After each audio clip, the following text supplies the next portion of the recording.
কাক ডাকছে, আমার কৃষ্ণচূড়া গাছে কাক ডাকছে, আর সবগুলো সজাগ হয়ে আছে। কাকটা যদি পেতাম, আহারে লেজ ঝুলিয়ে ঝুলিয়ে চাতক পাখির মতো তাকিয়ে আছে। কাকটা যদি পেতাম, কি মজা করেই না খেতাম। লেজ ঝুলিয়ে ঝুলিয়ে সবগুলো বসে আছে কাকটার আশায়।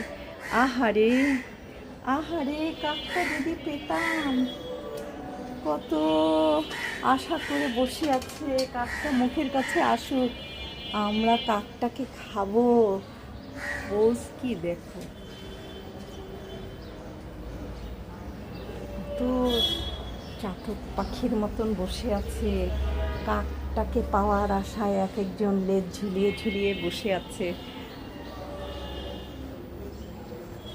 কাকটাকে দেখতে দেখতে, আহারে কাকটা চলে গেল, চলে গেল, কাক চলে গেল, চলে গেল। কাকটাকে ধরতে পারলে না?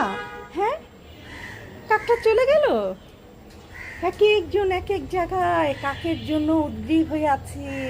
আহারে কাক, কাক তুমি আসো, আমরা একটু তোমাকে খাবো। হ্যাঁ, আর করা, কাকটাকে পেল না, শেষে নিজেদের খাওয়াই খাচ্ছে, কি আর করা। আহা আহা, কাকটা এলো না।